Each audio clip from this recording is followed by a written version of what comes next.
Hello friends, আসসালামু আলাইকুম। আশা করি সবাই ভালো আছেন, আমিও ভালো আছি আলহামদুলিল্লাহ। তো আবার নতুন করে ছোট্ট একটা ব্লগ নিয়ে আপনাদের কাছে অনেক দিন পর চলে আসলাম। আশা করি আপনাদের ভিডিওটা ভালো লাগবে। আমি চলে এসেছি আমার বাবার বাড়িতে কোরবানি ঈদ করতে। তো যাই হোক, সেখানে একটা ফেমাস চটপটি ফুচকার দোকান আছে, সেটা হচ্ছে বাবু ভাইয়ের চটপটি ফুচকার দোকান। আমরা সেখানে আসলেই মানে যখনই বাবার বাড়িতে আসি এখানে অবশ্যই চটপটি আর এগুলো খেতে আসি, ভালো লাগে তার খাবারগুলো, তাই আসি। তো এসেই বসে ভাইয়াকে অর্ডার করে দিলাম যে ভাইয়া আমাদেরকে চটপটি আর ফুচকা দেন। তো ভাইয়াও বানাচ্ছে খুব সুন্দর করে। আর এখন আমাদেরকে সে আগেই চটপটি দিয়ে দিল, ফুচকা যেহেতু দেয়নি সেই জন্য আমার ভিডিওটা একটু অধুরা আছে, এখনই পূর্ণ হয়ে যাবে। ভাইয়া এখন আবার ফুচকা আমাদেরকে দিয়ে দিল।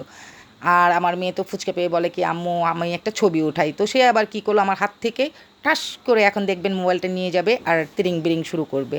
যাই হোক, এই যে দিল থাপা, এখন আবার উঠালো একটা ছবি, তারপর আমাকে দিয়ে দিল। সে পেয়ে এখন খুশি হয়ে গিয়েছে, খাবে সে। আগেই সে ফুচকা খাচ্ছে, তার মুখের থেকে আবার খাওয়া শেষ না হতেই তার নানু আবার নিয়ে চলে গেল। কোথায় গেল? সেটা হচ্ছে তার বুশরা আপুনির কাছে।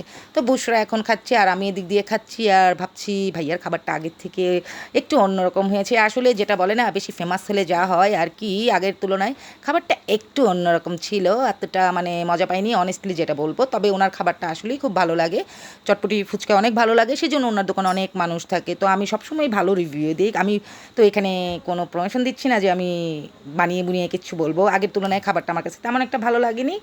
যাই হোক, তারপর আলহামদুলিল্লাহ ভালোই লাগে। তো প্রতি বছরই যাই খেতে। এখন আবার বাসার জন্য কিছু অর্ডার করে দিয়েছি, যেহেতু বাচ্চার কুট্টি কুট্টি বাসার কুট্টি কুট্টি পোলাবেনগুলো নেই সন্ধ্যার পরে গিয়েছি। আসলে ওরা রোজা ছিল সেই জন্য আর কি, মানে মা আর ভাগ্নি রোজা ছিল সেই জন্য আমাদের মাগরিবের পরে যাওয়া হয়েছে।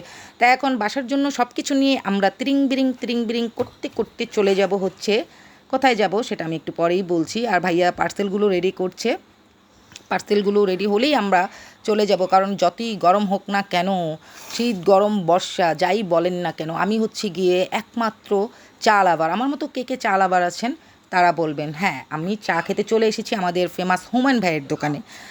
হুমায়ুন ভাই এখন আমাদের জন্য চা বানাচ্ছেন আর আমার এক আঙ্কেল সেগুলো নিয়ে চলে আসলো, আমাদেরকে দিয়ে দিচ্ছেন। কারণ আমরা বারবার উঠে যাব, কারণ ওনাখানে ভালো লাগেনি। তো উনি আবার দেওয়ার পরে আমরা আবার চা নিয়ে একটু রং ঢং করলাম। মানে গরমের মধ্যেও চা খেতে হবে, গরম শুধু খাবো তাই না, সাথে একটু ঠান্ডাও হয়ে যাবে।